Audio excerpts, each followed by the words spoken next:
भारतीय विकास परिषद पक्षरु स्थानीय तहसिल ऑफिस घेराव खंडपड़ार 87 वर्षर पुराना उप कारागार को नयागढ़ जिला कारागार सहित मिश्रण को नहीं देखा स्थानीय अंचल असंतोष।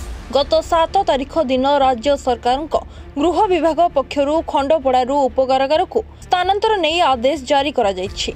एहाकु नहीं स्थानीय अंचल देखा विवाद। यार प्रतिवाद रे खंडपड़ार एकाधिक संगठन आंदोलन को ओह्लाइछन्ति।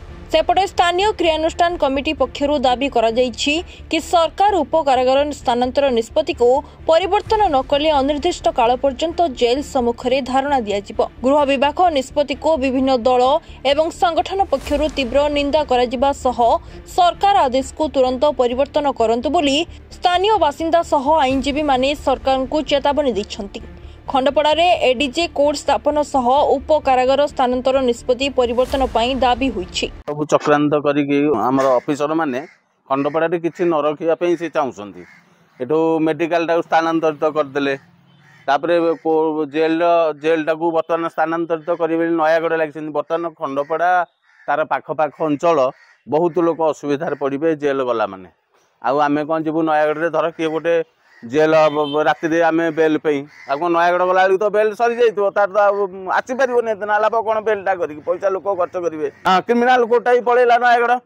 एठे क्रिमिनल लोक कोन केही नाहंती, वकील नाहंती कि जज नाहंती, जेबे नथिला जे को काल रछि थिला एठे काई कि नेले ताल तांकु एबे वर्तमान नाही जेल टा भी नेबा चाहछथि। मेडिकल टा उठै देले एंती सब खंडपड़ा रु गोटे गोटे नबाकू सी बसी जहाँ आईनगत व्यवस्था अच्छी हाइकोर्ट चाहिए, भारत ओडिशार उच्च न्यायालय चाहिए आपको सुधारी पारे किमिति ना। खंडपड़ारे गोटे अतिरिक्त जिला दौरा जज हो गले यार मत इंफ्रास्ट्रक्चर अच्छी, भित्तिभूमि अच्छी, खोलिया यार केस अच्छी, आईनजीवी अच्छा, जज मत सफिसीयंट अच्छा।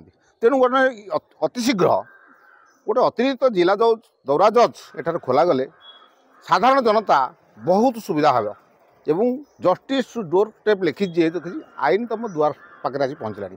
हेले एठे लोक मान अवस्था जहाँ ये गरीब लोक समस्ते चाषी मूलिया लोक एमाने पैसा पत्र खर्च कर नयागढ़ जाई केस लड़ाटा बड़ दुर्लभ बेपार। मु तो निश्चित भाव में कहि मुझे यशस्वी मुख्यमंत्री आम मोहन चरण माझी को विषय अवगत कराई एवं निर्देश जी आसती एडभाइजर आमर प्रकाश मिश्र महोदय आईपीएस जनईचु एवं आम आमर arsenal chief secretary come home secretary अच्छा सत्यव्रत साहू आईएएस देखा करके जनईचु से निर्देश आम आमर जी अच्छा जेल विभाग डीजी सुशांत महोदय आईपीएस जनईचु यही भाव में आम सब कलापर आम अनुभव करूँ जे जेल घुंचब ना। केवल खंडपड़ा जेल नुहे जो जो जगार छोट छोट जेल अच्छी कैदी मानकर संख्या कम से गोटे सेंट्रल जेल करने उद्यम होउछि, किंतु वर्तमान ताहा केवल आलोचना भितर रही।